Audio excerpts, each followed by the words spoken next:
So just as I told you, you might not have gotten a lot out of psychological circulation.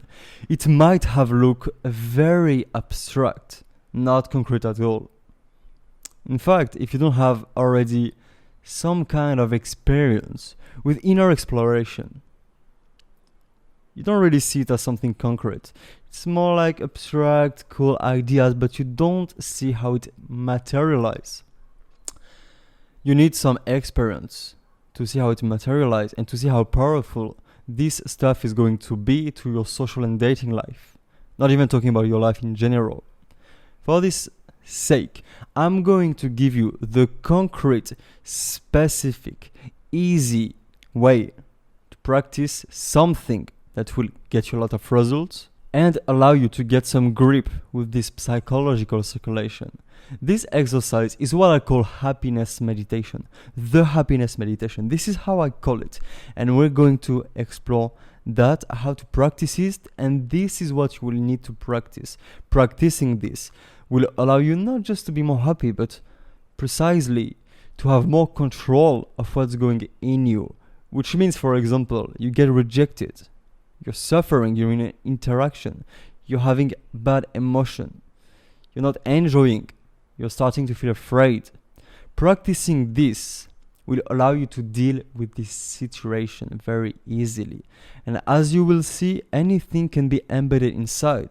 So for example, the reframings, the different interpretations, those will be one level of happiness meditation. But the happiness meditation is about all the levels, the big picture, the complete picture. So let's dive into it. Basically, the happiness meditation is a sequence of 30-second steps. So you will need a timer which will beep every 30 seconds. You can find that on Apple Store, Google, whatever. Just find an app which does that, beep every 30 seconds. That's what we call an interval timer. Find that. Once you have it, you will just sit down, like if you want to meditate. So just in a chair or in lotus position, on a cushion, whatever. You just sit and you start by closing your eyes after having set the timer on. So first 30 seconds, it will be something like this. So for the first 30 seconds, it will just be something like this. First 30 seconds, just focus on your breath, which means the sensation of the air in your nostrils, here in the nostril. As much as you can, you do contraction with it, which means that you ignore everything else. Your goal is to have only this sensation for the 30 seconds and nothing else. This will allow you to get momentum of contraction so that then you can do the next step in an appropriate way. Next step, you will always try to keep an awareness of your breath. So you keep doing the first step, but more like in the background, and you will focus on something new now. See it this way. We've already made this drawing up. Here there is the eye up, let's say the ear, and the body. Okay, right, let's do it that way. And let's say that here is your focus on the breath.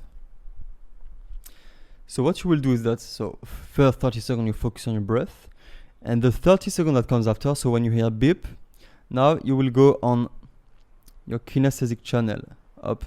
So this is 1, this is 2. And so what you will try to do is that while you keep a background awareness of the focus on your breath, you will try to get as much information as possible about what's going on in your kinesthetic channel, so basically in your body, but not in the field of emotion. Emotion comes after. Ignore any kind of emotions. This first part of the happiness meditation has one of these features to be training you to create boxes in your mind so that you can ignore things that are out of this box. For example, you're talking with someone, you start to have thoughts about, am I looking weird? If you have this skill, you can focus on another box, and so don't have this thought coming. You can ignore it, and so you will not even have it anymore. That's one of the skills you're developing with this first part. So you're focused on your kinesthetic channel, so no visual channel, no auditory channel, only kinesthetic. And in the kinesthetic, no emotions, only sensation. So for example, the sensation of the chair or the cushion behind your back, the sensation of your feet on the floor, the sensation of the air around you, the sensation just of your skin. Try to get as much information as possible. And you will have a specific indication. For everything you will do, you will go toward the positive. So as you're doing this, not only try to get information about what's going in your kinesthetic channel, not in the emotion but in the sensations. Not only do that, but as well try to get the one that you enjoy, that you judge as positive. Try to get those. For example, if you have, let's say, an itch somewhere or something that you don't judge as positive, ignore it as much as the rest. You get information in the channel I'm telling you, which is positive. That's your goal. It will train a positive creative field for each box. So not only are we going to train box so that you can ignore the one that you don't want, this is going to be so fucking powerful, but at the same time you're training your mind to have a positive momentum, not only in general but for each box, which then will multiply all of them together when you will not care about the boxes and just take any one you want. For example, you end the happiness meditation, you have this momentum of every single box, so now that you don't focus on only one box, boom, you have all of them coming together with only positive stuff. New beep, you go on auditory channel. So this time you do the same for 30 seconds. You listen to what you're hearing, not in your imaginary channel, not your voice, not a song which is going on in your head, only auditory, outside, what you're hearing. If you're in your house and you hear no sound, well, just focus on this information that there is no sound. And here the same, focus on the information that you judge as positive. For example, let me give you an example. If you hear a dog barking or someone talking on the one of your neighbors making noise, you might not judge it as positive. So don't focus on that. Focus on other stuff that you judge as positive. And then you hear the new beep. So 30 seconds on, you go on visual channel. Your eyes is closed at this moment, so what you do is you open it when it's the time for the visual. You open it, and here the same. You focus only on the visual, and your goal once again is to get information in the visual which you judge as positive. And basically, in formal term, what is positive is just complexity which doesn't interfere with other parts. This is how it will get linked with controlled psychological circulation. This is how it gets linked. It's because with the pure controlled psychological circulation, you're training with the meta perception of it, which is complexity. Here you will train with a more intuitive parameter, which is positivity. Positivity is just complexity which doesn't get in conflict with other parts of your brain, of your psychology. That's what it is, positivity, if we think about it. But here it will be more accessible, less abstract, more practical. So you will get some grips on it. So for example, after some training, when you get more grip on it and you start to link the information with psychological circulation, controlled circulation, when you start to have your mind being like, oh, okay, I'm starting to understand what is controlled circulation. Oh, the sketches I've seen on the controlled circulation video, I start to understand what they are about. Now, when you do the happiness meditation, you might not only, for example, open your eyes and look at, for example, beautiful objects that you judge as positive and no concept. So, for example, you will not watch at, for example, a guitar, if you have a guitar in your place, and judge it as positive because it is associated with the fact that you play guitar, the fact that you enjoy the music it does, because this would be more about the imaginary channels. This would be a higher level complexity of object. The object, what you're judging positive in this thing that you're seeing, is a high level complexity object. It's a concept, it's abstract.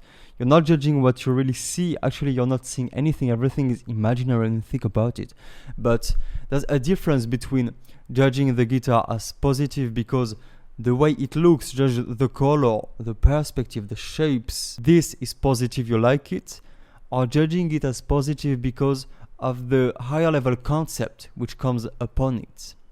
You want to create boxes not only between the channels, but also between the levels of conceptual thinking, of complexity. Those are two different levels of complexity. At this step of the happiness meditation, you want to be at the lower level of complexity. Just objects, just color, just shapes, just sounds. No voice, no word, just sounds. For example, if you hear someone talking, you will not give a shit about what he's saying. You will just focus on the sound, the consonants of what he's saying. You have no idea what he's saying, you're just hearing the sounds. That's why we don't want to focus on emotions as well when you're in the kinesthetic channel and just in sensations, because emotions is a higher level complexity object which is in the kinesthetic channel. At this step, we want to be with the easy levels, easy objects, not very complex, but still objects that will never get in conflict with other parts of the psychology, which makes them positive. That's why you judge them as positive. There's never a part of your psyche which is going to be like, but this thing is not good. Or if it happens, it's in the less likely part of the possibilities. So we're optimizing here. So you will do that for 30 more minutes. And then what you do is that you do, so 3, 4, and then you do one more cycle, but then you do two of them at the same time. So now up, them together would be 5. Okay, so 1, 2, 3, 4, 5. So now you have kinesthetic and auditory, and you have to do the same exercise but with both at the same time.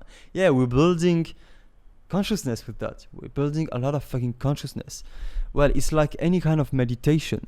If your mind is distracted when you start it, it's going to be a fucking pain. You can't really force your mind to have more consciousness that it actually have. You can build it. So step 1, 2, 3, 4, 5, you're building it. But if even for step 1, you can do that, your mind is distracted. You can't force it. This kind of practice come embedded in a higher picture of how your life is going on. For example, I encourage you to do at least once a day this meditation in the morning. And between the moment you wake up and the moment you do it, you don't check your phone, you don't check your computer, no distraction. And at least, the best is 1 hour, but at least 30 minutes before going to sleep, you don't check your fucking phone, no distraction. Because if you go to sleep with the momentum of distraction, then you wake up with this same momentum. It will keep during the night when you sleep. The momentum stays. You wake up with the same state of distraction. Then if you distract yourself again with your phone, checking your phone, for example, then you will sit down to do the meditation. It will be impossible. Impossible. You will not be able to do it. You will be like, I can't focus. I forget about it. You will forget. You will not have the focus. So it comes with a more holistic perspective of how you're managing your life. But if at least you're doing that, it should be easy enough to do it. And you will get better with every day, so don't worry. It doesn't have to be perfect. Step 5, so you do both of them. And remember, if you can, you still have the awareness of your breath in the background. So start to get a lot of consciousness now, but we keep building. So 5, then it beeps again, so you've done 30 seconds like this. I hope I didn't say minute at any point. 30 minutes, no, 30 seconds. And then step 6 is this, step 6 up. So 30 seconds again, then step 7, then step 7, 30 seconds again, and then all of them all together, let's say just all of them. Now it's step 8. So you have the 3 of them at the same time up. And now you're focused on the entire. What happens when you're at step 8 is that basically you're focused on all the possibilities of objects that are at this level of simplicity, not too complex, not too abstract, low level object, but every kind of object which is possible at this level, because any object is either in one of those channels or taste or smell as well, but we are not really concerned about them. It's not very developed. If you wanna add the difficulty, you can do with the fifth of them, but start easy. It's long enough like this. Don't make it more complicated. Also, every time you're doing 2 or 3 at the same time, you don't want them to be linked. You don't want any link between them. You want to create boxes. Again, you want to be able to dissociate the boxes, to dissociate each of these parts so they don't interfere together. When we study really how suffering gets created, it's because you have one part of the psyche which then goes into another part of the psyche. Like, for example, you will have a thought about I didn't do the work I have to do, and it will get connected to, for example, the visual channel. So you will have pictures or mental movies that you're not necessarily conscious of if you don't have enough consciousness at this moment. Mental movies are picture of your work which is not done, and this picture will be translated into a kinesthetic emotion. And then now the problem is that this kinesthetic emotion, for example, it will come back into another channel, and there is like a web of, like a sequence of exchange, and at some point some information is lost every time. It's as if you say something to a friend, then he said to someone else, then to someone else, then to someone else. Some information is lost every time. And at some point, you get an information which is not true, which is like, oh, this is really bad, which was not at the beginning, but it goes really fast. And so the only thing you're getting is a cognition that something really bad is going on, but you don't even know what. That's why you want to create those boxes. You want to slice them together so that there is no communication. And after, at the end of the happiness meditation, you will bring back the communication between them, but now you will have good momentum, positive momentum, happiness momentum. So now it will happen in an optimal way. But for now, you don't want to have anything in common. A very simple example, you have the sound of a fan, which brings air, okay? And for example, it brings you kinesthetic sensation of air, okay? And also you can watch at it. Basically, you're not going to do the 3 of those. You're not going to be focused on the fan visually, auditory, and kinesthetically. Not even visually and auditory. None of them. If in one channel you have something, in the other channel you want to be as orthogonal as possible. Orthogonal mean if you don't have memories of mathematics, it's something like this up. This is orthogonal. This is not orthogonal. Well, at first don't really bother about that, but you will get the point. You want to separate the boxes as much as you can. It's like developing different minds. It's as if you have different minds doing different jobs at the same time. They don't really talk together. Each one is doing its job, which is basically what's going on in your life when you're not being happy. When you're being frustrated, something is not going well inside, you just don't feel good.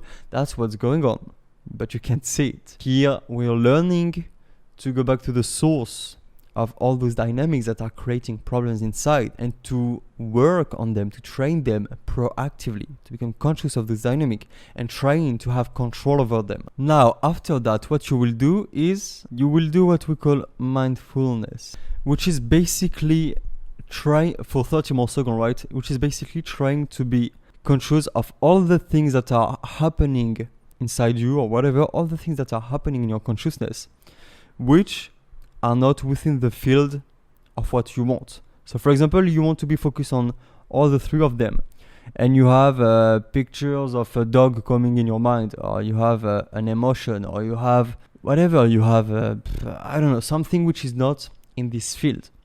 You want to be conscious of it. You want to have a part of your psyche which notice it. Then you do nothing about it, but you've just noticed it. Then you come back to what you want, but you want to at least have seen it, hear it, felt it, at least. This is mindfulness. If you want to go further on that, the basics are really this kind of meditation. I will give you a book to read at the end. It's The Mind Illuminated.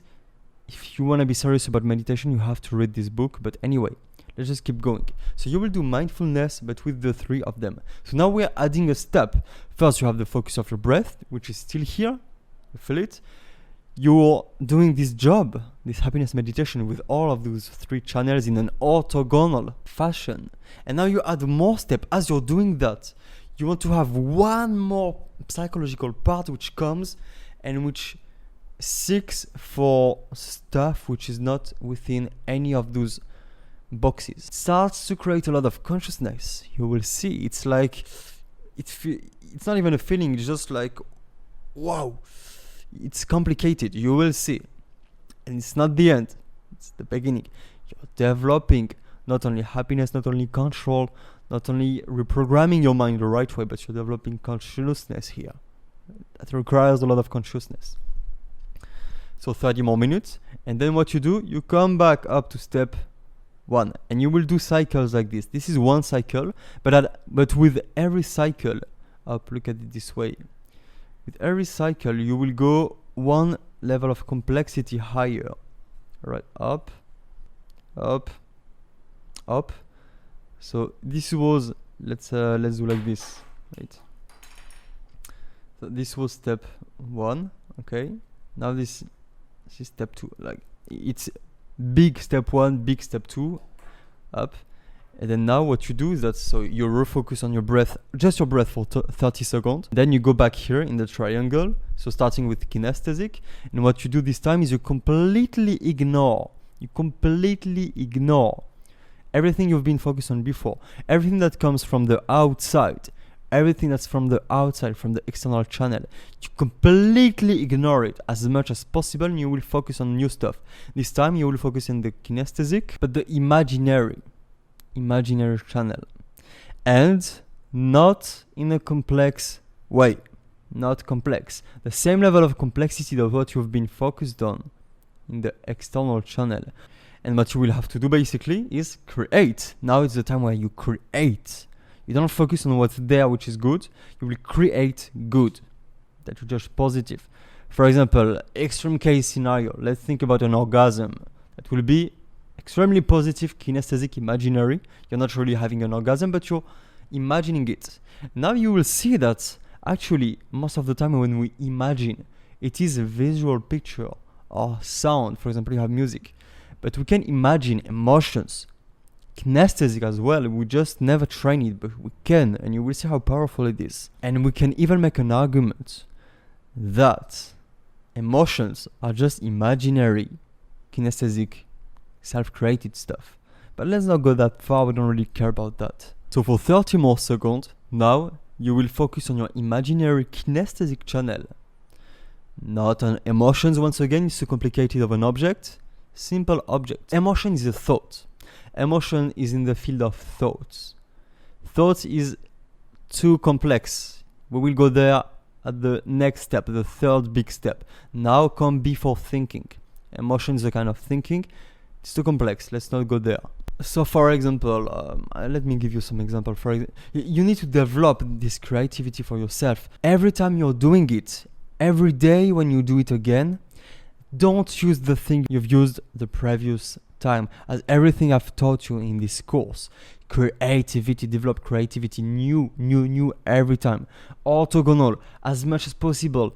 Build new highest angle as possible, the higher possible. Higher angle as possible, the higher. Anyway, so some example, kinesthetic imaginary. For example, you'll be imagining the sensation of a massage. Massage here, there, on your back. You will imagining it and be very focused on it. Only this. You can then switch off with imagining some fresh air coming on your skin. You can imagine the sensation that you have when you relax. You know, this kind of cool, chill sensation. It's not a feeling this time. That's not a feeling. It's more like a chemical. It's not really a feeling. So it's okay. It's like a relaxation. You can focus on, you can create, maybe orgasm. Something else, maybe the feeling of a hand caressing you slowly, like a feminine hand or whatever. Something that is positive.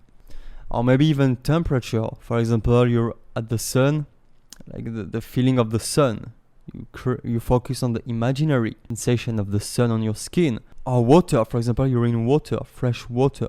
So you will create those. Alright? Now you can start to link it with psychological circulation. Oh, so maybe we can even create complexity with it, you can start to think about it. But maybe not the first time you watch it. It will become intuitive with time. Then after 30 seconds, you move on to auditory. So now everything which is not thinking. So basically, auditory thinking, what is it? It's words, it's language. So everything but no language. Or at least if there's language, you need to make sure you're not getting the information about the meaning which is behind it. For example, if you hear someone talking in a foreign language, he's talking a language to you, but you don't get any meaning. You just have sounds. That would be okay. For example, songs, a singer. You can imagine a song. That's what you're doing. That's what your mind is doing all the time when you hear a song that you like and then it plays in the background. That's what your mind is doing all the time. You will do it proactively. So, for example, music, or basically it's most of the time music what I'm doing because it's so powerful. But once again, different type of music, orthogonal, and you alternate in a way that is pleasurable for you. Then after 30 seconds, you move on to visual. So now, no visual thinking. Visual thinking would be like, as I said, for example, let's say you have a picture of someone smiling. There's a problem here because you don't judge it as positive because of what you see. You judge it as positive because there is a concept on it, like the concept of smiling. Smiling is more complex than just what you see. You get the point, it comes after. That's the highest level complexity. You see, for example, someone with the idea that this person is nice. This is a concept still. We can argue that everything is a concept, but you can get it intuitively. There is a threshold between both of them. You want to stay under, not too complex. So it would be landscapes, it would be beautiful paintings, be creative about it. The forest, anything. Be creative. That's your job. And then, next 30 seconds, boom, you go back to do and kinesthetic and auditory. Then up you get the pattern now, and then all of them at the same time. So again, all the same at the same time, and you still have the focus of your breath. And then once you've done all of them, 30 seconds mindfulness up. So now you keep doing this last step, the three of them together, with the breath at the same time. But for those 30 seconds, you add a part of your brain which will be focused on, is there stuff coming into my awareness which is not within the fields of what I want to have in my consciousness right now. And actually it's pretty tricky because the simple fact of trying to do that will enhance the potentiality that those objects that you don't want are going to come. So you have to find a balance. It will come with practice. And then one more cycle, you go back, focus on the breath, 30 seconds, and you go back for one more cycle, but more complex once again. So this time you will go in thinking, and now you have a lot of positive momentum already. So this will be the part that you'll really enjoy. You start with kinesthetic. Now, okay, good fucking emotion. Now you will enjoy. Imagine fucking good emotion, love. Emotion of love, get accustomed with that. The emotion of ecstasy, happiness, courage, and every time different. Don't focus on just one. Get a rich range, as rich as possible. All right? Emotions, focus on that. Then you go in your auditory. Now, use this fucking voice which is talking all the time in your head. Use it. Program it to do what you want. Be like, this is so cool. I love life. This is amazing, with good intonation. This is so good. I love that. This is so cool. I'm so happy. I'm so fucking happy. It doesn't have to be true. Once again, it doesn't have to be true. That's not how thinking works. You want to separate. Remember, if you say in your mind, in your auditory channel, I'm so happy, but you're not being happy. The problem is that now you're connecting different channel. Hey, your auditory channel, the non-happiness is not encoded there. It's encoded, for example, in your kinesthetic or in your visual, for example. That's where it's encoded. So you're saying, I'm happy, then you're thinking, but it's not true. How do you get the information that it's not true? The information is in the other channel. So if you're thinking that, it means you're not doing the exercise. You will think it, but you get the idea. You don't need it to be true. Because remember, it works with neighborhoods. Your negative feeling, for example, where are they coming from? It's neighborhoods. So if around them there is in your auditory channel a voice saying, I don't like that, so on and so on, negative stuff. In your visual field, you have sketches, boxes, or I don't know, symbols, or pictures of situation with colors which are not very interesting, with not a lot of light, as you've done in the second big step, which is about the shape, the color, the light, the context, but not thinking in it. But now, if you create momentum in your auditory channel, I love it, this is so good, so on and so on. Well, at first it's not going to be true in your kinesthetic channel. I'm so happy. I'm not happy. But you create this momentum. What happens after that, you will see. You will start to see, and it will help you to disidentify with this voice. Really, because you will be doing your voice, because you will be doing your life after the happiness meditation. And if you look at it, you will notice your voice being like, this is so cool. Hey, I want to do that. I'm so happy. Life is so good. I'm in love. I love to be in love. People are so nice, blah, blah, blah. And you will hear your voice saying that. And you'll be like, fuck, but I'm not asking it to say that. Why is it saying that? And you will just have this voice saying that. And at some point, it's very funny. You can happen to be like, well, actually it feels like I can't be sad now. Because the information, you will see, it's very eye-opening, this kind of epiphanies, this kind of insights. It'd be like, okay, actually,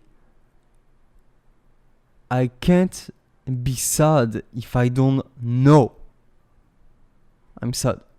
I can't be, there is no being, there is no I am sad. It's not a fatality, it's just encoded in those channels. If your voice is saying, I'm so happy, life is so good, and at no point there is a negative sentence, you're like, fuck, I can't be sad because this voice is not giving sad information. You will be like, the sadness comes from the negative information of those channels. So if there is a complete momentum of good information from all of those channels, there can't be suffering, there can be only happiness. Whoa, holy shit. And that's how it is, you will see. If your visual channel is only creating good stuff, auditory same, and basically kinesthetic is the most complicated to have a grip on it, but it's possible. You can get to a point where you just create the emotion you want directly, but it's the last step, it's very difficult. Actually, I'm not even yet there. I had some glimpse of it.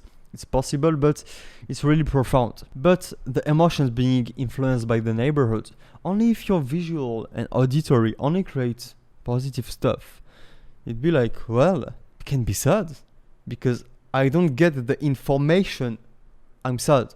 I don't get the information of something sad. So I can't be sad. And so you will also happen to disidentify with your emotion, because you would happen to be like, you will have bad emotion, for example, an emotion of depression or pain. You have a painful emotion. But because there's a positive momentum of visual and auditory, you'd have this emotion, but the neighborhood will be positive. And so it'd be like, fuck, I'm happy with this emotion. This emotion doesn't make me sad, it makes happy. You'd be like, fuck, it's not even the emotions which determines if I'm happy or not. It's just neighborhood which is around it.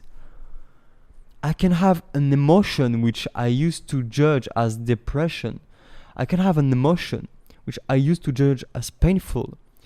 But now, because there is a positive neighborhood around it, I see it as amazing. I'm so happy with this emotion. It's really eye-opening, this kind of experiences. So where were we in this sketch? I don't remember what I was saying. Why did I make this digression? I was talking about the voice. So make it say amazing stuff. Yeah, I'm so in love. This is so good. Create momentum. Good stuff. Good language. Good thinking. And then 30 seconds, you go to visual. So now visual, but you do visual thinking now. Symbolic thinking. So for example, basically the way it happens, and that's how every thinking happens, is that it's only a combination of lower level objects. That's how it is, right? We talked about it in the complex happiness explanation part. It's only about complexity. So it's very self-evident with visual thinking is that if you try to visual thinking, what happens is that you just end up having in your visual channel pictures of movie of little level objects, but which get linked together like in mathematics. There is logical connectors between them, which create a big symbolic thinking picture. For example, let's say, okay, you want to think about the fact that you're going to make a travel. Okay? That's thinking. That's not something. Nowhere in life, in the outside channel, you will look at objects and you will have this information. You look at a plane taking off. Where is the fucking information that it's a travel in it? It's not there. There's just shape moving. This information is at a higher level of complexity. Now you want to have this information, what's going on. Then you have the movie of the plane. Okay. You have also a picture of the destination, the place with the trees, the beach. Okay. You have maybe also an emotion of the luggage, the way to the airport. You have a picture of the map of the world from up with the country where you're going. Well, those kind of things. And then you have all of them which compress together, which combine in one picture. And this picture is the thinking. This is the visual thinking. This is this picture. This picture is the one which has the information. This is a travel to go to this place. That's visual thinking, and you don't even need to have words about it to understand it. You're creating boxes. You're thinking visual, no words anymore, only visual. That's complicated, and actually the brain is well made. Having interaction between those different channels helps to have even more complex thinking. But for now, this is not working well. We're suffering, we're not happy. We need to learn to do it proactively. We go back like, okay, this is how my mind is doing its job. Let's train the skills, the fundamental one by one, and then I build them back up in a way that I control. That's what you're doing. And then again, you mix kinesthetic and auditory, then auditory and visual and kinesthetic, and then all of them. But when you do that, for example, you mix kinesthetic and auditory, you want to be as orthogonal as possible, as close to orthogonal as possible. So for example, if you're having your voice saying, and no music at that point, right? No music, for example, because it would be a lower level object. Okay, when you're in your kinesthetic, no feeling of the air or water or massage or orgasm or relaxation. No, only emotion. You want to create compartments. Look, it's a bit like that. Imagine it this way. This is the three up: visual, odd, okay, kinesthetic. You get the point. It's as if there is levels up of complexity. Okay, you want to box them to create separation, to have control. I want to focus here, and I don't want to have that. Neither that, neither that, neither that. Now I want to focus here and none of the other. Okay. Now I want to mix this and this together. Now you can do it, but proactively, not just because you don't control it. Okay? So, for example, in your kinesthetic, you have, let's say your voice is saying, I'm so in love, I'm so fucking in love, I love life. In your emotions, what you will see is that you will start to have emotions, which comes in the external channel. But don't focus on them, ignore them. That's not what you're seeing for. You have to box them. So if you start to feel happy and feel love, it will happen. Ignore it. It will be like going for the cheap reward. It would be like starting to make money, and you do 1 million and you're like, damn, I take it and that's it. But then you lose your ability to go for 1 billion. Okay? Go search for the billion here, the $1 billion happiness. Don't stop at the $1 million happiness. Go to the $1 billion happiness. So you start to feel happy and emotions. Keep ignoring it. You will get a way better reward. If you keep going. Ignore it. Practice. Be focused. So you're having this voice saying that, and then the emotions that you're imagining, they don't have to have anything in common with love. Can be something like, for example, courage, the pleasure of, let's say, anger, but in a pleasurable way. You will try by yourself. You will have to try with every session. but they have to not have anything in common. Why? Because if you let yourself do that, connect them, what happens is that you will not see, but you will get tricked by your mind, which takes this opportunity to keep being reactive and do its automatic behavior, what it's been doing for all this time. Don't let this sneaky opportunity of your own mind to happen. So it really bugs them. Then the same, you go to visual. For example, you're like, I'm so happy that I will go to travel. I'm so happy that my business is going so well. Even if it's not the case, you don't give a shit.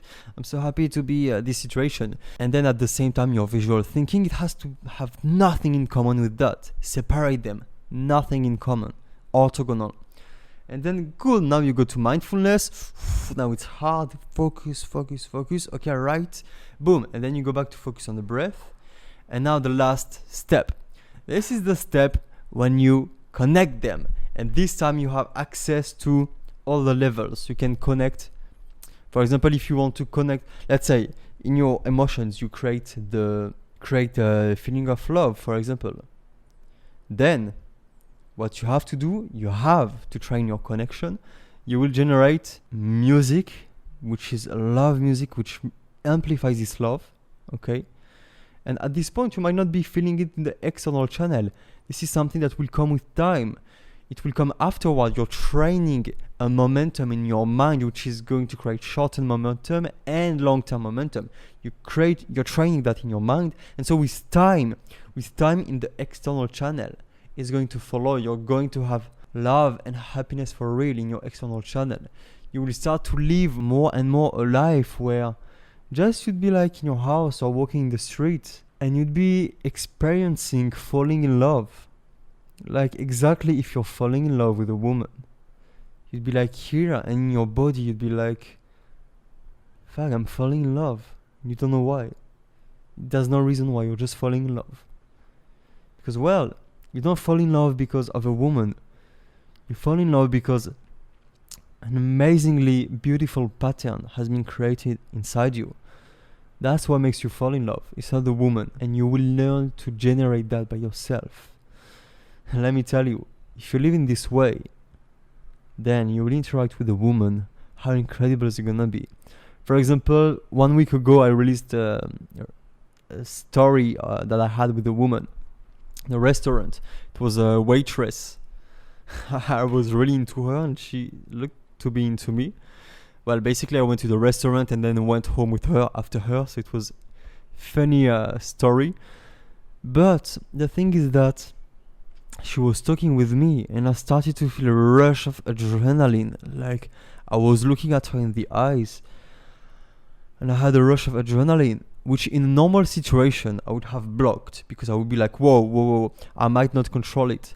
But because I've been practicing this, I was just looking at her, she was talking to me, and I felt like I was falling in love in this moment. Then I told her later, I came back to her, she talked to me, and I felt it again. I told her, I feel like I'm falling in love. She told me, she almost turned completely red and she was like, I saw her like melting like an ice cube. It was incredible, but more specifically, your life becomes so rich.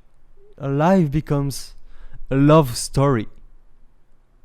And love is not only the most beautiful emotion, there is like ecstasy, just pure happiness. But well, like imagine it. You just wake up in the morning. You walk out of your bed. You just go in your kitchen to, let's say, make a coffee. And you have this feeling like, fuck, I'm falling in love with life. I'm falling in love with this kitchen. I'm falling in love with this coffee. I'm just in love with everything. How incredible is it to live in this way? Really.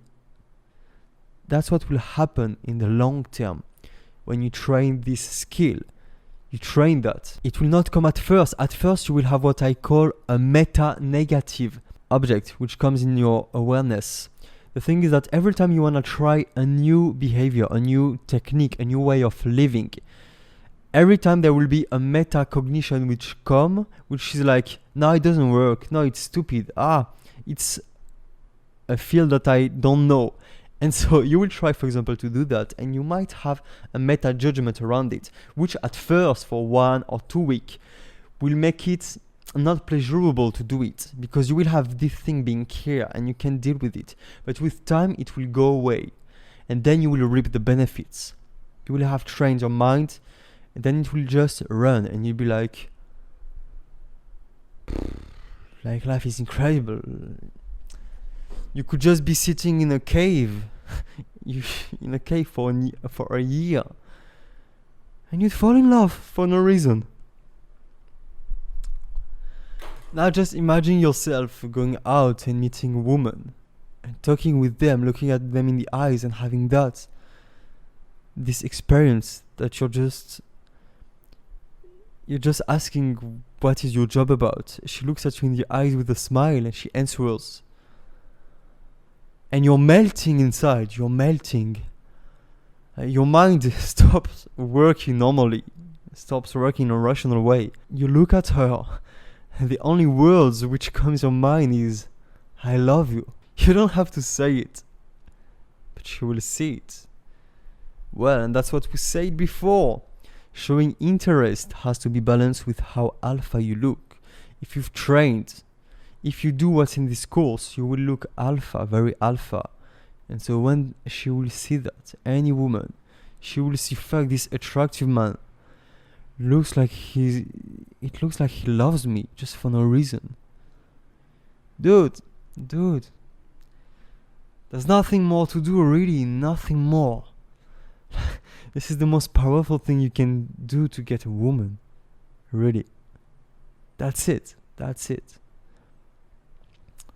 And like, this comes above the rest as well. But that's it, really. This is the kind of level of reprogramming your mind where seducing woman is just a love story. You just go out and you fall in love, and that's it. And every single woman wants to go home with you and have sex with you, because that's what they want. They want this experience of, as we talked about, it's about the happiness containers. They already have a lot of those happiness containers which are already actualized. Now what they want, and to be honest, that's what I want as well now. Going home with a woman is normal now. What I want is not to go home with a woman even if she's attractive. I want this experience of falling in love with her, even if it's only for one night or one moment, and the day after it's gone. Even if it's in this way and she kind of knows it. That's what I want. I want this experience of approaching a woman, and either me and her, we are experiencing this experience, falling in deep love together. That's what I'm after now, and that's what they are after as well. Well, so you will train this momentum, then visual, the same. You will start with kinesthetic, and then in the 30 seconds, what you do is not that you stay in the kinesthetic. What you do at this step, in the fourth big step, your goal for the 30 seconds is to create the best neighborhood possible for what you're creating. So you will do the same as in the previous step, but all of them at the same time. There is no box anymore. You just focus on kinesthetic and anything you want. Emotion, sensation, even outside, anything you want. You can mix all of them, but you get on the kinesthetic, and then your goal for the 30 seconds is to create the best neighborhood possible. So for example, you can link it to other kinesthetic or to other auditory objects which are connected to it, which are in the alignment. For example, you want to have a feeling of, and you will see that you will start to create feeling that you've never had before. You will be like a painter which discovers new color. You will get so familiar with your emotion that you will be like, fuck, actually I'm realizing that everything I've been considering as an emotion is just a sensation which is linked to a visual color or shape of something in the symbol of my body, like something moving, like an aura or something. And the name of, for example, happiness or sadness or anger. But you will start to go deeper on your emotion and you'll be like, fuck, actually I feel like I can create new colors of emotions. I can create new types of emotions. And then you will link it to positive in your auditory, in your visual, in any way you want. You have to practice that. Basically, this is what we call synesthesia. Synesthesia is when you have the ability to represent the information of one channel in another channel. For example, you can hear a feeling, you can feel symbols, pictures, this kind of stuff. This is synesthesia. You're training this synesthesia that we all have as human beings, but which is very bad exploited in a way which creates suffering. Well, and then you do that, so kinesthetic, auditory, visual, 30 seconds every time you try to create positive neighborhood, and then mindfulness, and you're done. And then you're done. You've done your happiness meditation. After that, if you want to train further, you can take this momentum that you're having, right? Because you will have some momentum now. You're at a peak of positive momentum. At that point, you should be happy, not maybe the first time, but if you practice for 1-2 weeks, every time at this point you will be happy. Like you will be like, fuck, I'm so happy right now. You will even feel like you're stuck in happiness. It feels like you can't be sad. Your mind has a momentum, a creative field. A creative field is polarized in a way, in all those boxes. Like there is positive creative field for every box, positive creative field about how to relate them together, and creative field about, basically this. All the box, all the leaks, and how you use them together. And so you'd be like, I feel like it can be influenced. There will only be happiness that comes out of it. Now, you want to try this momentum further. What you can do, and what I like to do, is to take this momentum and use it to reprogram myself, reprogram my emotion. So what I'll do, for example, is wait a bit like that, just meditate a bit, and wait for my kinesthetic outside channel, because most of the time this is where the suffering comes from. So I just wait for kinesthetic information to come from the outside, and as soon as I have something which at least a little bit is not pleasurable, I will apply this last step to this thing. I will try to create positive neighborhood to it until the point where I'm like, oh fuck, actually this sensation is amazing. Because, well, once again, what makes something positive or negative is the neighborhood around it. And at this step, well, for this step you will use as well the momentum of this synesthesia that you've trained it, but as well the patterns that we've seen in the psychological circulation video, control psychological circulation video. Now you will see how now it becomes more concrete. You will start to think about these patterns running away, going through it, and now you'll be like, oh, now I have some momentum, I can get the idea, it will be more easy. You will have more grip on creating complexity. It will become easier. So you can do this after that. You wait for negative, not negative, but you just enjoy, you wait, and as soon as something not really pleasurable comes, boom, you create a good neighborhood around it until you have done it, until it works. And then, well, I can't give you all the instruction, you will have to try by yourself. Then what you do is that when you stop, so when you stand up and you will do your life, what will limit your result is that you might completely start to go in your thought, because, well, this is a lot about expansion. There is not so much contraction in this meditation. So it might make your mind compulsive. So you will stand up and your mind will start to think, and you will completely lose the benefit in 1 minute. Start to make it decrease slowly. You stand up, keep practicing it. Keep practicing it. Let's say you have to go make yourself a coffee or whatever. Don't just go in your thoughts. Try to keep practicing that while you're doing your life. It will decrease slowly because your mind will get its compulsive momentum, but the way of trying to bring it into your life, it will help you to reap the benefit in an exponential tendency. Actually, what I'm doing with my life, I'm going to show you. The way I meditate, I'm making a mix between that. So, okay, let's draw it in this way, up. Let's say that this is the happiness meditation, okay? Happiness meditation. let's make something like this up. Let's say that this is controlled psychological circulation up. Let's say it's that. Okay, I'm just okay. This is symbolic thinking here. This is exactly visual symbolic thinking. Instead of saying I'm using happiness meditation and controlled psychological circulation, instead of writing them, I'm making a sketch of them. So that you're like, okay, so this is the symbol of the happiness meditation, and this is the symbol of the psychological controlled circulation. Okay? Controlled psychological circulation. So you see the idea behind symbolic thinking, or at least in the visual channel. And I also use, I'm going to write, The Mind Illuminated by Kodalasa. Buy this fucking book if you want to be serious about meditation. The Mind Illuminated by John Yatt, also known as Kuladasa, or maybe it's Kudalasa, I don't remember, just find it. It's a book about formal meditation, about training what we call samadhi, which leads to samatha, you will see in the book. It will train you about just the focus aspect. The aspect of just like, boom, focus, nothing. You increase your moments of consciousness like crazy. And you get to very crazy fucking level with that when you're serious about it. Basically, what I'm doing is, okay, you know what? I will do the sketch of the mind illuminating as well, because you will see in the book there is a sketch like this. Okay? Now you have the three sketch, and me in my life I do a mix of them. That's what I'm training with. So what I'm doing, if you're interested in that, is that, okay, let's say it this way.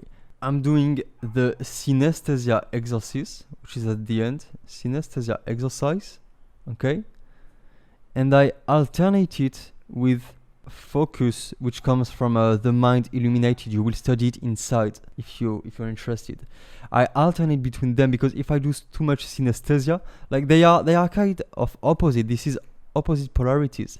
So as we've seen in the course, we need to train each of them. We need to balance, like we've talked about opposite polarities. I alternate between them until I have enough momentum to have them at the same time. But even with synesthesia, what I'm doing is that I'm not only doing pure synesthesia, I'm combining it with this. So there is the two of them in the synesthesia.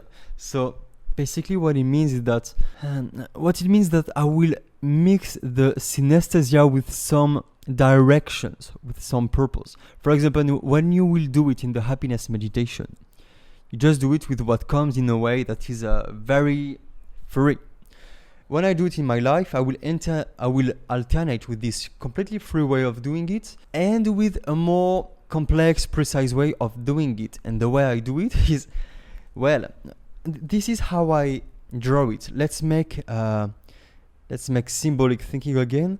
I don't know why, but I draw it in this way up. I couldn't explain why I draw it like that, but this is how it comes to me up.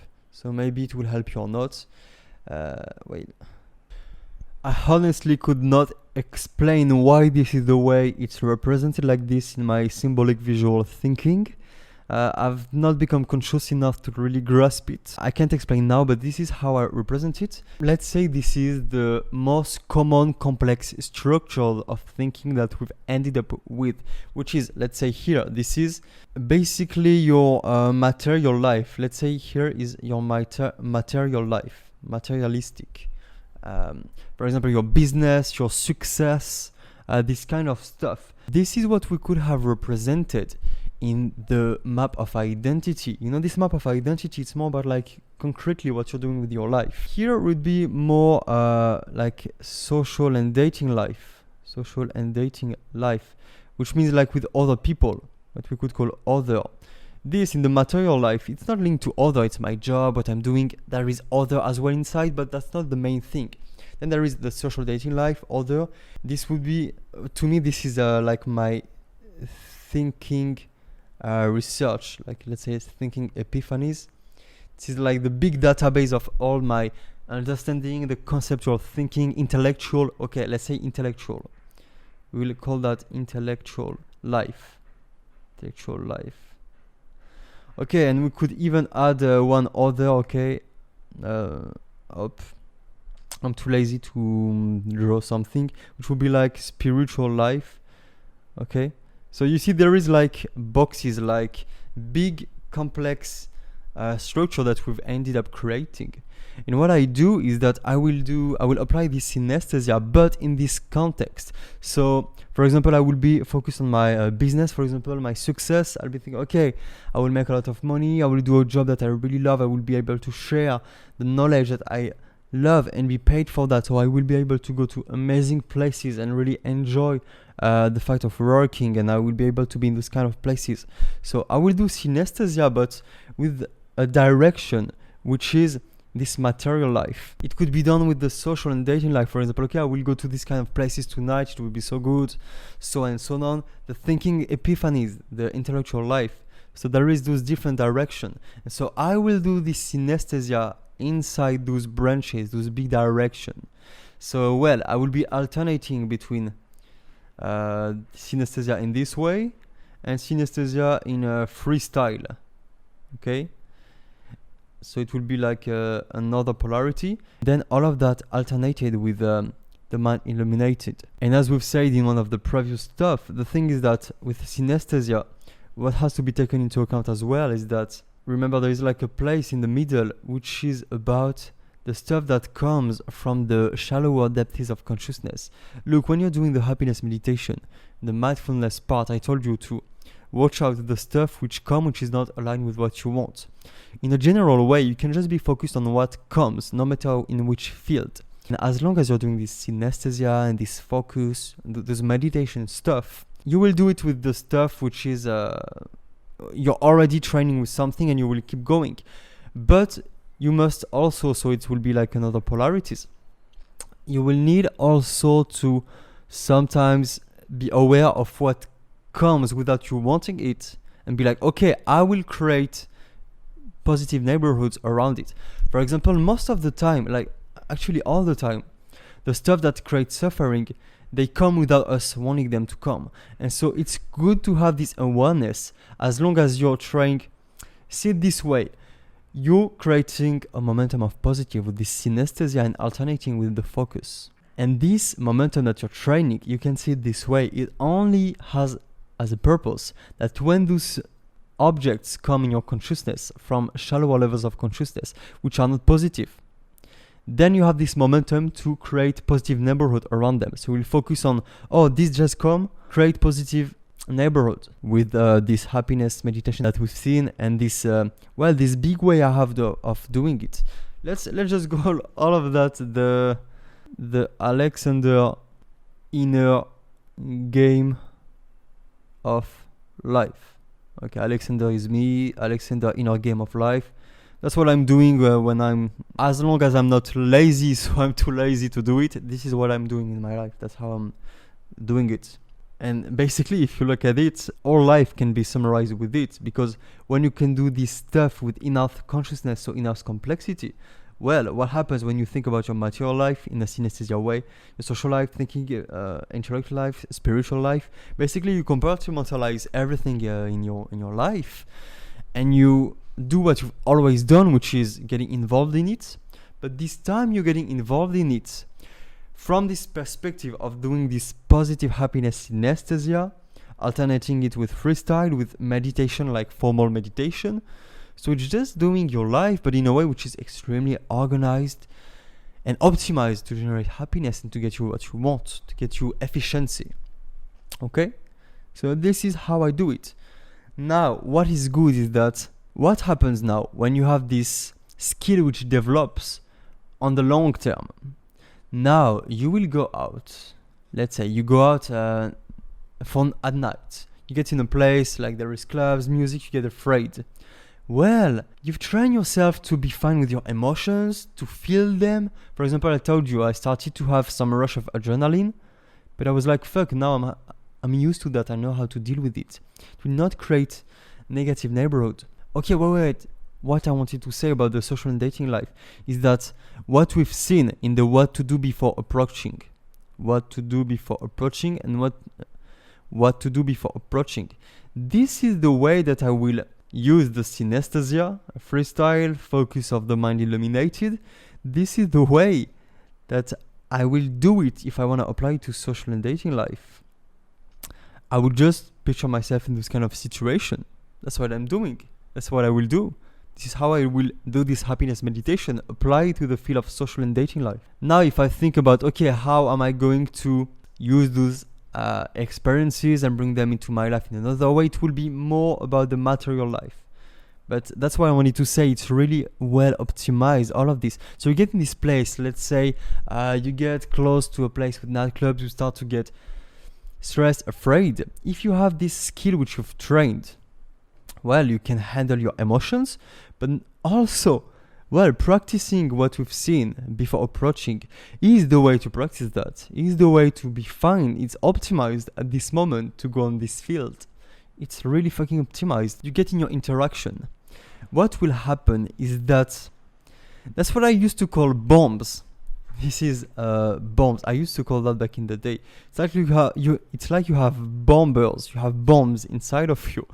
You will go into an interaction. Well, you start talking and you get afraid.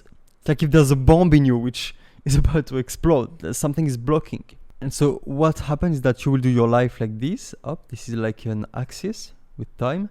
And at some point up, there will be some bombs here. And there is only two possibilities. You will get to that. Either you will be able to unlock it so it doesn't explode.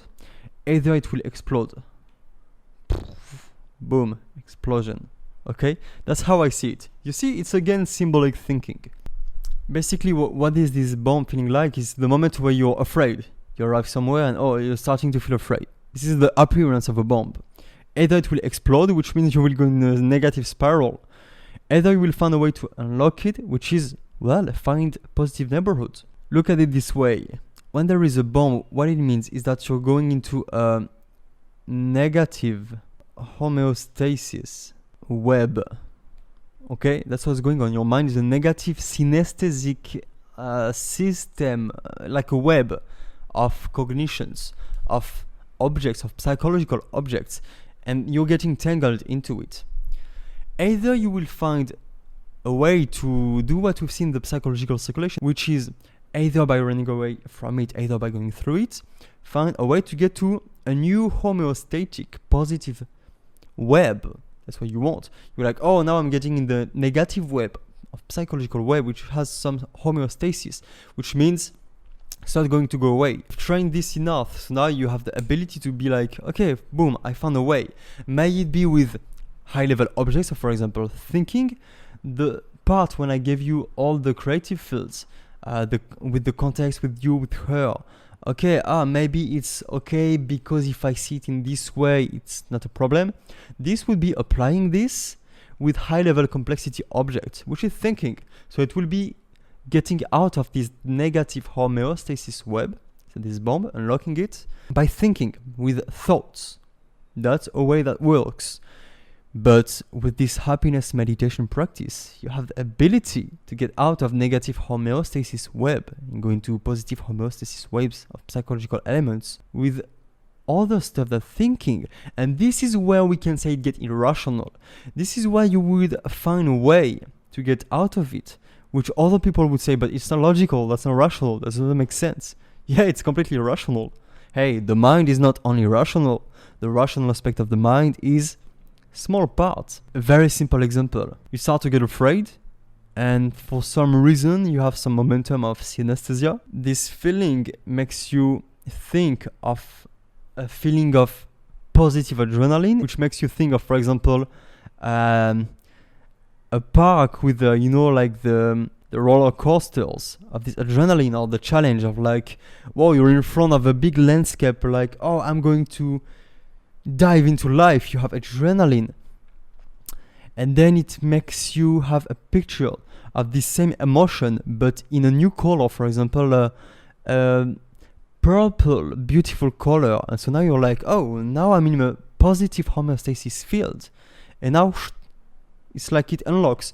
There's a bomb and click, it unlocks. Now you're in a positive homeostasis field, and you're like, oh, now this feeling is good, and you're back into a good homeostasis field. Or either it will explode, well, which means that you don't get out of it. You go into a kind of crash. This is what we call state crash.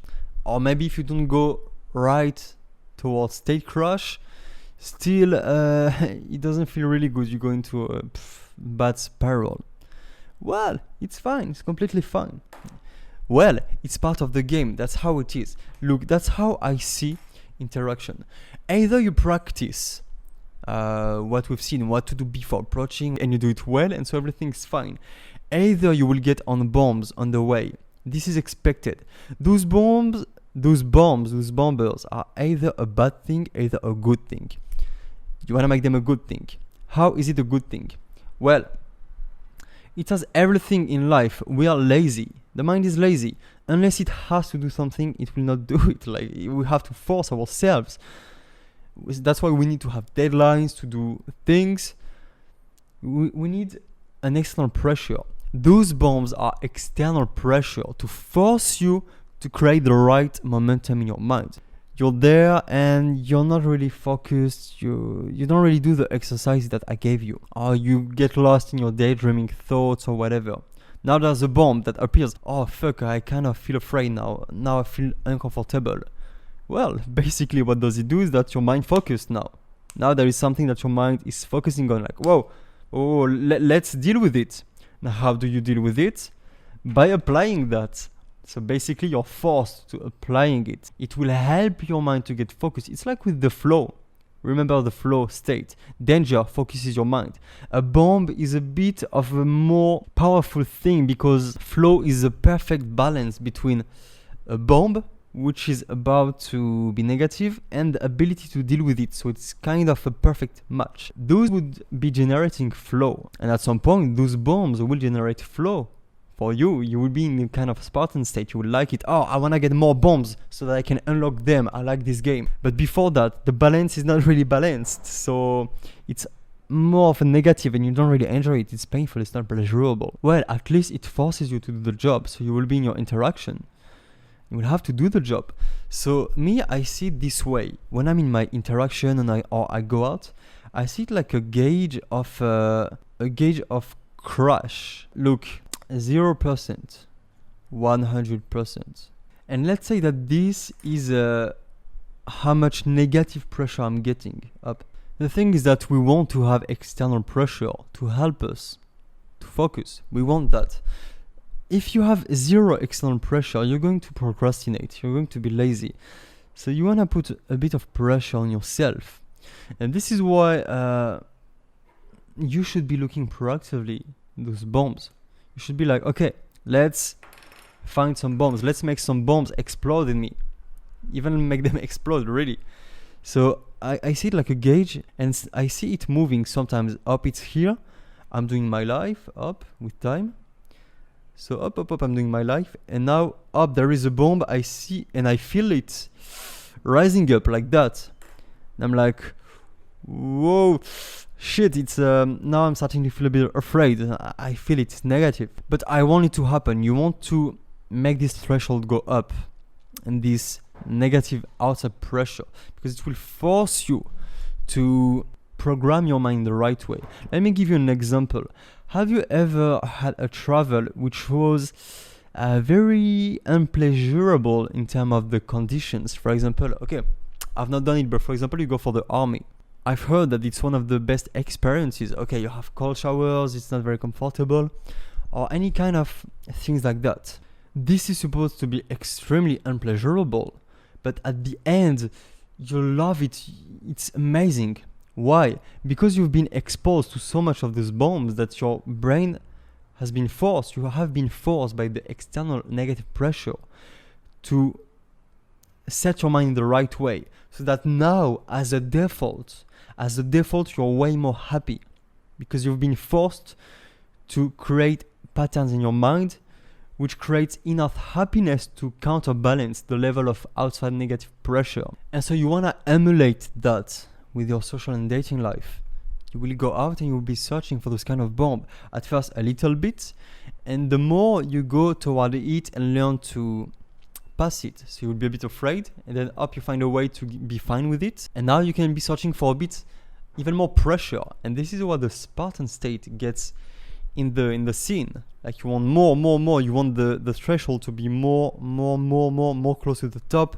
You're like boom. You wanna do that. Now what's going to happen if a bomb explodes? Boom, state crash. That's what we call state crash. You completely lose control of your mind. You're like, your mind does completely crazy stuff. You get fucking afraid. You get in a deep pain. You get completely awkward. You feel completely creepy. You have nothing to say anymore. You feel like your presence is just creepy as fuck. You just want to leave. You just want to cry and leave and go home and sleep. That's the only thing you want to do. You're afraid. Well, this is an amazing opportunity as well, because there is something that we say. It's that the door of paradise lies in the center of hell. Another is like, the way out of hell is at its very center. But well, when you get into a state crash, when one of those bombs has exploded too hard, you go in state crash. Basically, you get into hell. Basically, it feels like a bad trip of psychedelic. That's how it feels if you've ever taken a psychedelic like weed, which is a very little psychedelic, or LSD or any other kind, and you get a bad trip. It's a state crash. You get in a state crash. You can have that with social situation as well. You can have that as a state crash. You don't control your mind anymore. Your mind is just creating scary, unpleasurable stuff. Well, that's why you need to have training with meta perspective. Me now, I still have a state crash when I go out, when I meet women, when I meet people. But it's never a problem, because I go like this. I go into the state crash and up, I get out instantly, because I've programmed my brain in a way that creates positive neighborhood around the state crash. How you do that? If you want to learn more, if you really have a problem with that, I encourage you to buy a book which is called The DARE Method.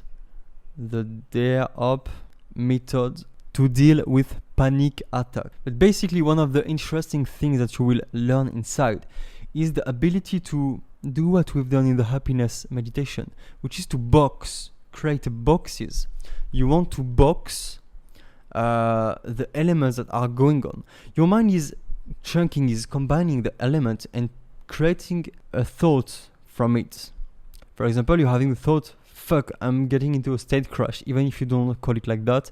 Fuck, the situation is getting complicated. It's going to be bad. I can deal with anything. I feel super weird. Wait. Create boxes. What is really going on? Instead of just seeing it like a whole, like one thing is happening, I'm going down. Instead of seeing it like one thing, create boxes. What is really going on? You will see that, as I said, it's like a psychedelic trip, which means that you have hallucination. You will have hallucination when you go into a state crash. Your reality will look different. You will see. Reality looks different. You're hallucinating. Reality starts to look like an hallucination. How does it manifest? First, just your body feels different. It feels like it feels like it's not even there anymore. Like you don't really feel it anymore. It's like bubbles, or I don't know, it depends on everybody, but your body, there is like hallucination in the way you feel your body. But more than that, in your visual field, what's happening is that you will not be able to see anything other than the eyes of people. That's what it does to me. The only visual information that will come to you is the eyes of people. It's like if you're in the dark seeing eyes looking at you, and you're like, that's the only information you have with this hallucination in your body. And with the fact that your brain doesn't function in the same way. What's the difference with the usual is that if I talk to you, if I say, hey, how are you? You understand what I mean? I'm asking you, how are you? When you're in a state crash, you see, with the happiness meditation, we've seen those layers of complexity. I've told you that the meaning is at the last level. When you're in a state crash, your mind is completely doing shit with the way it optimizes its consciousness available. So you have almost no consciousness available anymore. And so the complex elements, psychological elements, you don't have access to them anymore. You can't create them anymore. So this last layer of thinking, you don't have it anymore. So people will be like, hey, how are you? You will hear words and sound, how are you? But you will be incapable of getting the meaning out of it. You will have no idea what his meaning. For example, basically I'm saying, how are you? How do you get the meaning? Well, you don't see it, it's subliminal. You have some pictures that come. That's what's going on. Well, in this case, it won't. You will just have the information of the auditory, and you will see them, their eyes looking at you. You have this hallucination in your body, but you will have no fucking idea what they're meaning. And so you can't answer. Well, what's the meta perspective to have about it? Like the creative field, which helps you, and for me it's fine, it helped me. It's to see interaction not as something different than when you're doing your life when you're at home, but something which is the same. When you're doing happiness meditation, as I showed you here, the way I'm doing my life. When you're doing happiness meditation, the way you're doing your life, okay, we saw that there is multiple layers, and that you don't need the complex levels of thinking to be happy. You can just enjoy the sensation in your body. You can just enjoy what you're seeing. You can just enjoy what you're hearing at low level complexity. Well, why interactions would be different? I told you at the highest level, you want to not even have to go into the symbolic exchange of thinking with people. You want to be able to, like Buddha, like you're just with someone, and there's not even any need for thinking and for any exchange of information. You're just enjoying what you're seeing them, what's going on in your body, what you're hearing, and that's it. And so if the person is talking to you and expecting you to be on the same layers, which is a limitation, actually people are limiting the way they interact, because everybody interacts only in this complex level. But this is a simplification of how pleasurable interaction can be. This is how you get to magic level of interaction. So when you start playing on those lower levels, that's when it gets magic. Well, I have this perspective now, which is like, well, right now I can't answer in this complex symbolic thinking. I can answer to that question, but well, it's not my fault. I'm just getting into this state where I can't do that. And you have to train yourself on all the neighborhood which is around this idea, so that it doesn't make you suffer like, oh, it means I'm a piece of shit. No, it's like every human beings have that. There could be any explanation for that. It doesn't mean that you are afraid of this person. Maybe you just, at this moment, it happened that for whatever reason you had some thoughts. Also the fact that women have it all the time. Women are always in state crush with men. That's crazy. You will try in your mind to have good neighborhood around it. But then I'm like, I don't see it like I'm in a state crush. I just see it like, well, my inner parameters are different right now. I'm having visual hallucination. I'm having bodily hallucination. I'm not having access to complex symbolic thinking. And that's how I see it. I don't see it as one thing. I see it as multiple boxes of event happening. And I'm like, well, so with those parameters, how do I want to interact? And this is alpha. Remember what to do before interaction, what to do in interaction. First about you.